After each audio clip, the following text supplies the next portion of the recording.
Hey, it's Tim again here on my second video this morning, sitting here on the deck at mine and Carolyn's house. And I hope you listened to the first video today. Um, like I said, I kind of stumbled through some things that we're trying to make clear to you, and so um, I will do better. So, again, we're talking about unconditional love, and I understand that a lot of you have never experienced that or don't really know what that is or really have a revelation of what I'm saying about that. But I want you to have an understanding about that unconditional love. So that again, I can only go back and use the example, and the greatest example that I know is the unconditional love that God has for us.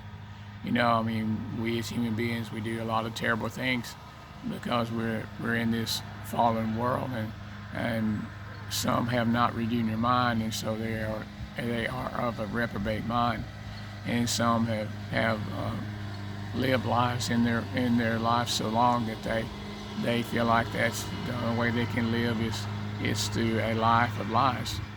And you'll have to, maybe I can talk a little bit about louder. They're cutting my grass today. They're up front. So, but anyhow, I wanted you to understand that is that you can't have that type of love in your life. I've said it several times that a lot of you guys have gone through some hell in your life, and that's not what God wants you to do, and that's not what God wants you to have to deal with. He wants you to live life. He said, I came to give you life and life more abundantly. Don't ever think about the things that happen in this life. It's because God made it happen so he could get you straight or whatever. God doesn't work that way. Remember, God is a spirit.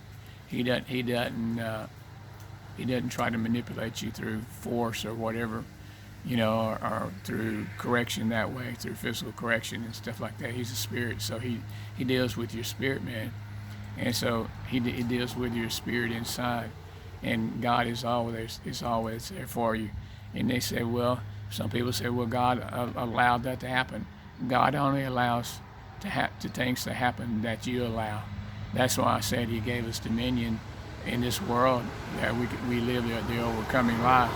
So understand that the things that happen in your life, you're not really at fault of it.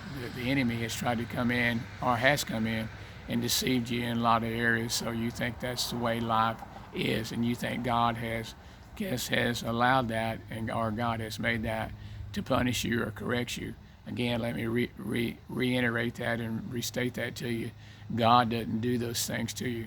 And people that are sick, people that have been in accidents, and people who've lost loved ones and things like that, God doesn't do that. He's a God of love. Remember I said that we're talking about unconditional love. Conditional love doesn't have any conditions. So what I'm saying, if you haven't lived the way that you're supposed to live, or have the good life that you're supposed to have, you've lived a below life. You're supposed to need to live the high life. The high life is that is of your own doings and your choices. So God has made a way that we can live this life very successfully, very healthy. I hear people, and I hear some churches, and I hear some religions or denominations preach that the reason so-and-so is going through the problems and everything because God's trying to get their attention. He has caused sickness, he caused hardships and things. A God of love and understanding love doesn't do those things. Like I said, the things that are allowed in our life is what we allow. So we need to smarten up. We need to have understanding that we need to make better choices. Remember, we had talked about it in the Bible, and here I am talking about the Bible again in Deuteronomy 28, chapter 28 and through 30, it talks about the blessings and cursings. It talks about you choose life, you choose death, you choose blessings, you choose cursing. If you do this, you'll be cursed or whatever. See, those are choices. God doesn't enforce that on us. He gives us the choice to make. And some people don't know how to make good choices because they've never been told about the good choices. They just think about circumstances and the way that they live their life, and as things happen, if it happens, so it happens. it happens. If it don't happen, it don't happen. The happenstance of that. Remember, that's almost talking about that is that's where people talk about happiness. Now I'm talking about joy, a joy to know that you have and can make right choices, and you can live through and overcome a lot of things. Because God is there for us unconditionally. He loves us unconditionally. He loves us. You say, Tim, well, I've done some really, really terrible things. There may be some that have, and then there are some people who have murdered people, and there are some people who have sold kids or people in trafficking and stuff like that, molested people, even raped people, and all those things. God still loves those people. Isn't that unbelievable, right? It sounds unbelievable. But he does. He loves those people. His love is unconditional. The condition that they're in is the condition that they chose because, first of all, sometimes they may not have known better. Sometimes it's a generational thing that's followed them through their family. Sometimes it's just the society that we live in, and we know it's the fallen world that we live in. So understand that you have dominion over this life. You can have dominion over life, and you can be multiplied in this life, multiplied happiness and goodness. God told us to replenish the earth. That's when we have children. We don't want the children to have to experience the things that we have gone through, or we see what the world has gone through. So that's the way it was with Carolyn. I had unconditional love for her. I had a covenant with her. I made promises to her that I would keep, and I kept those promises. See, there are promises that God made to us. And if we don't know those promises, and if we don't know those blessings, if we don't know those things, then we can't receive them. See, Carolyn knew that I loved her unconditional. Even when she wasn't making it conditionally good for me to love her, which was not ever. I can't remember anything ever, but just a lot of people, a lot of married people. So I don't love them anymore because I'm not getting the things that I want out of this relationship. And there again, when you walk in that, then you step out in selfishness, and then you get into unforgiveness. Really, those things are unforgiveness. So that's why it's very important that you forgive all situations. Now, do you have to be hurt again because you forgave? No, you can stay away from those things, and it has now tempered you. It has given you understanding of situations that you stay away from, and then that way you won't have to repeat that course again. Know that you have dominion. I have dominion in the environment that I live. I have dominion in my business, in my family, in my relationships, because of my understanding of unconditional love. It's like I said, Carol and I were buying our very first house, and that was pretty neat. Being married just a little over a year or so, we got into a nice little house. We thought $150 was. Remember, I told you $150 was the cost of the house, and I didn't know some of the things that I know now about planting seeds and how to not be in debt, and how you can get things that you need for your life and not have to be totally consumed by debt and things like that. And I'll talk more about those.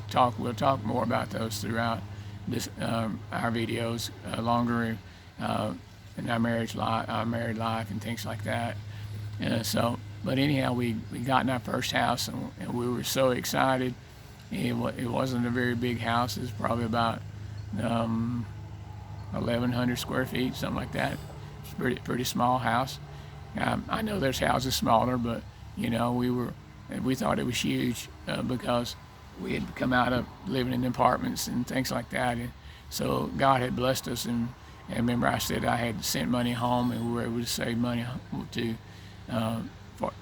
I was able to send money home for things that we would need to help get started, and that was one of the things. We didn't have to have much of a down payment on the house to get the house financed, and then of course I had a job, and so that made it easier. So now Carol and I had moved into our house and setting up housekeeping there, and enjoying being together, and Carolyn was always a person that enjoyed, I think I mentioned this in my little post that I put on Facebook, one of the most enjoyable things she did was like to have people over and to laugh and and have a good time. And she was always, even as a young woman, always trying to help people and help and meet people's needs.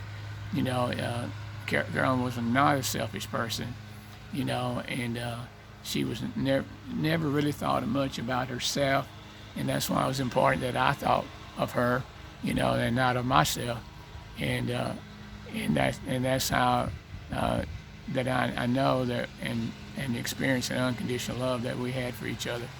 Nothing was ever going to get in our way. Problems and situations that came, we're always able to overcome them because we were a team.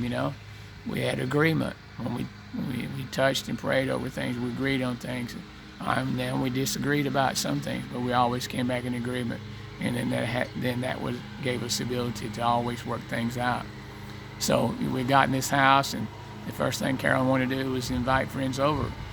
It wasn't the idea of just showing the house off, but she was proud to have a home, first home, probably the nicest place that we ever lived in, even when we lived at home.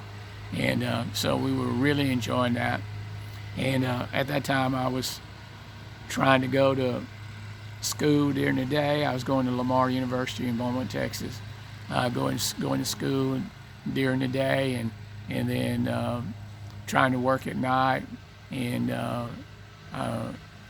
I changed shifts, and so we were trying to make that work, and so we were just trying to figure out how we were going to do things and like that. And I thought that was so important. We worked together as a team, and we knew we each one loved each other, and we weren't concerned about that.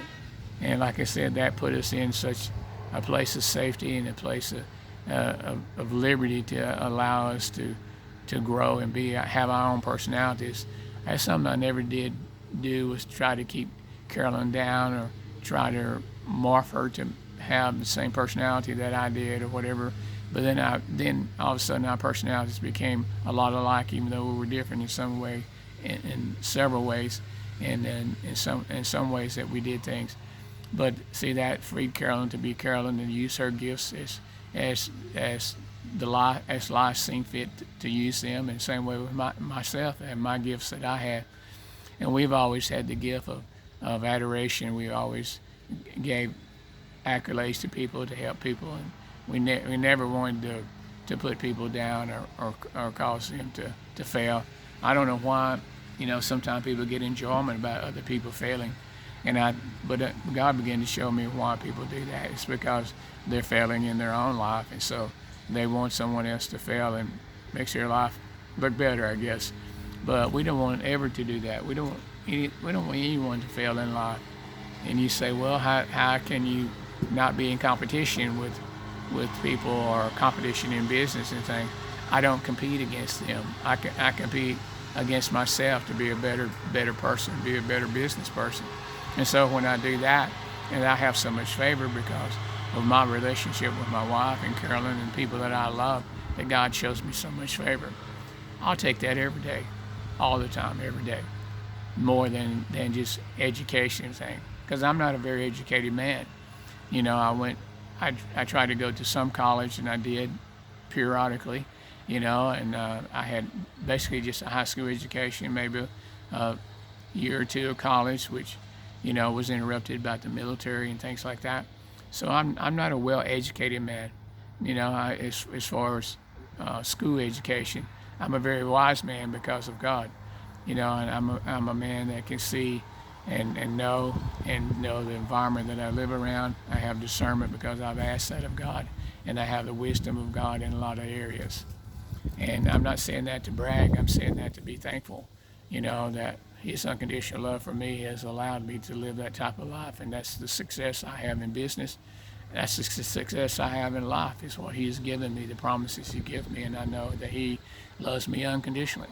And the same way I did with Carolyn. Like I said, she was able to do the things that she was designed to do, her calling, her assignments in life, and be involved. We had always, since we'd been married, been involved in church, That's things we love to be part of. And we were in lay ministry the whole time, the whole 49 years that Carol and I were married. We were always in lay ministry of some sort, never a head pastor or, whatever. And I'll talk more about the different things that we did in ministry too. So, uh, but anyhow, we moved into this nice home, and like I said, the first thing Carolyn wanted to do was to have a little get together and get the friends over, and which we did, and so we were able, our friends was able to enjoy the house as much as we enjoyed it.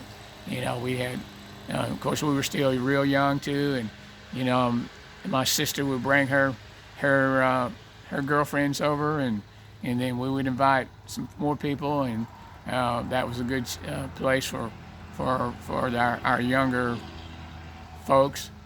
Even though Carol and I are still young, younger than we were teenagers, we'd be able to meet the opposite sex and meet some girls and meet some boys, and under our watchful eye. We didn't know we were being parents at that time, as well as we did through life, and how we helped young couples and people to get together, and people to understand certain things about the way that you should conduct yourself. But anyhow, we would have those over, and of course Carol's sisters would be over, and we had birthday parties there. Mom and Dad, they would come over. They loved to come over to the house. So we were really enjoying that time, having our new house. Of course, then we had the other responsibilities now. We had a yard to take care of, mostly me, even though that one of the things Carolyn enjoyed doing was she enjoyed mowing, and especially when we first got this property out here, she enjoyed, we bought a little tractor, and I'll talk more about that when we're building the house and everything. So again, you had to forgive the noise. The guys are here cutting grass today, again, and so anyhow, forgive the noise and stuff. At least the wind's not blowing and wind chimes are not going on. You may see a bird fly by now and then, or a wasp, a butterfly or something, but but anyhow, that won't interrupt our time, our visit that we have together today. And so, like I said, I was going to school, or trying to go to school, if I may say that, and we'd been there maybe a year or so, and then Carol and I would go with Mom and Dad. We loved to bowl, so we went bowling. We'd go with Mom and Dad, and they loved to do that too. And I thought that was pretty interesting. We loved being around our parents as well as we did other people our age. And so Mom and Dad and my sister got to be friends with a man that in Woodville, Texas, and he actually owned the bowling alley. And when him and his wife would go on vacation, they'd allow my mom and dad to oversee the bowling alley, and we'd go bowl, and there too, and we had a good time. So Dad and I were really into that. We just learned to be pretty good. And one time I learned to bow pretty good, like I told you, in the military. So we enjoyed that. And so, like I said, we'd been in our house a year or so, I guess. Yeah, a year or so. And so at that time, we found out that Carolyn was pregnant.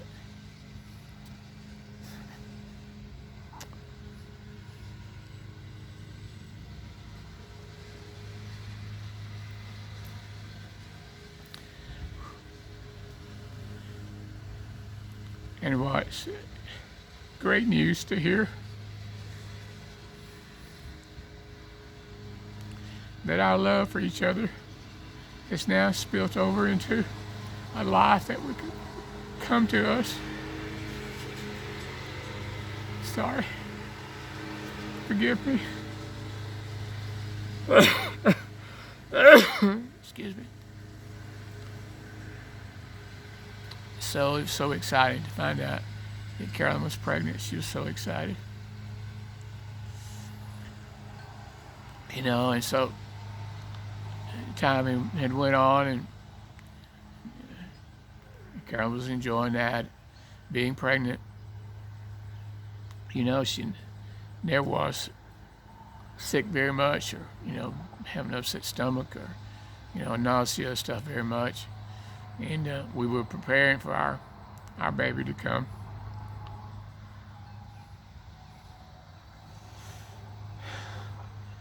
I'm sorry at times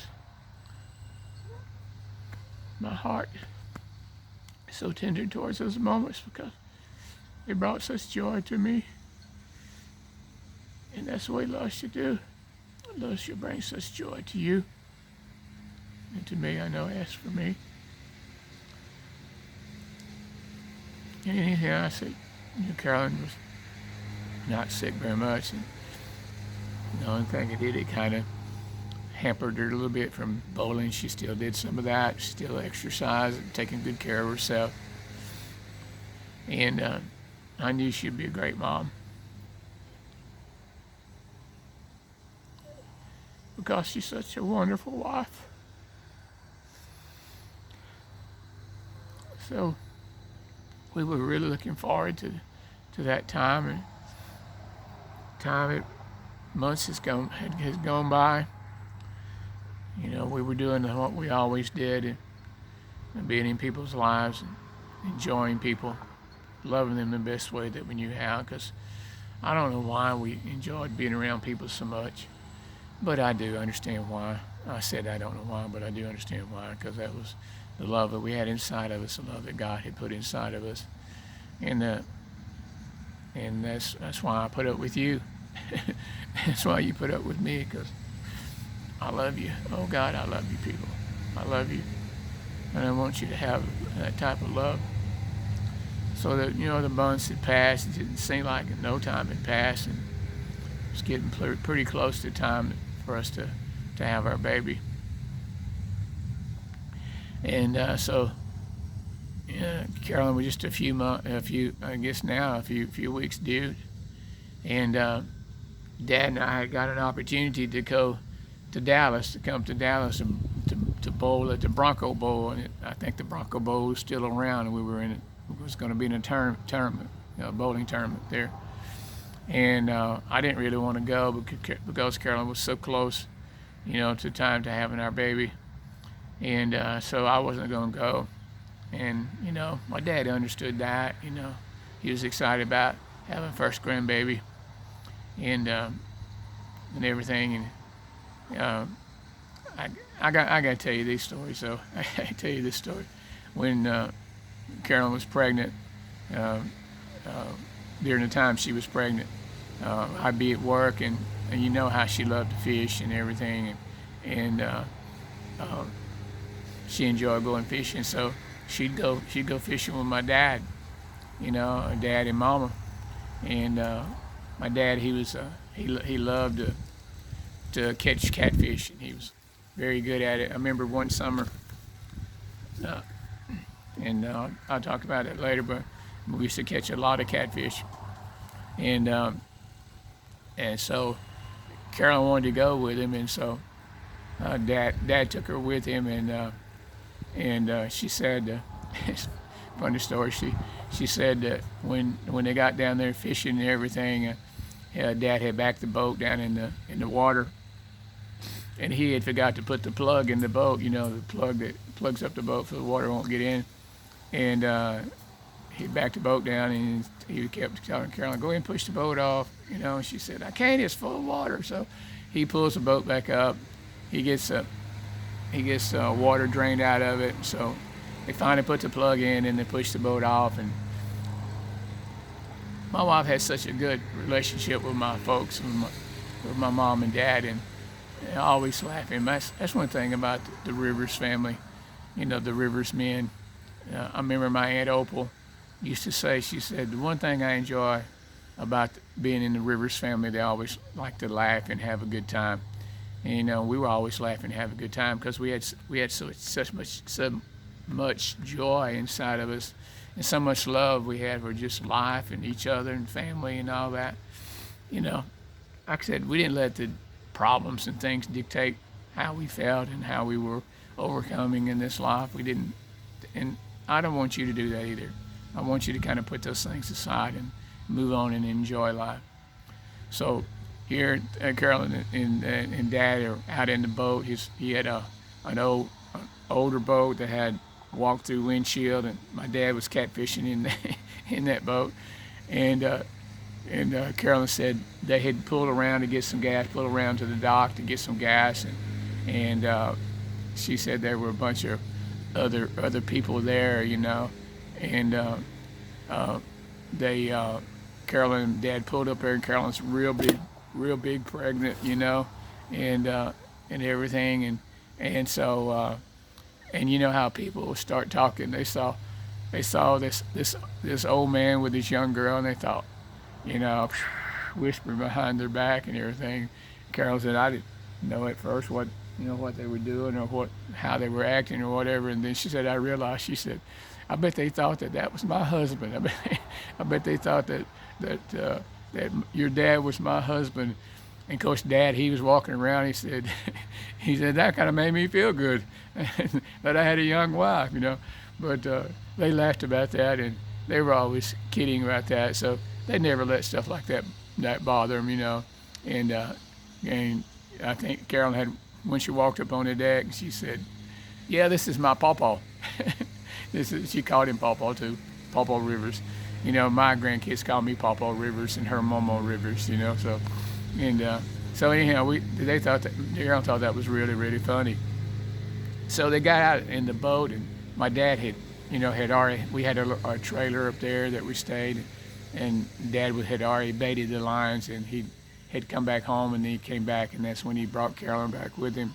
He was going to go back home that night anyhow, and so they were out there fishing, and my dad had some trot lines out. They put them out and bait them with shad or whatever bait they had. They cut up fish parts or whatever and catch catfish. And my dad was always catching them, I think one summer we caught about 800 pounds of dressed catfish. That's a lot of catfish.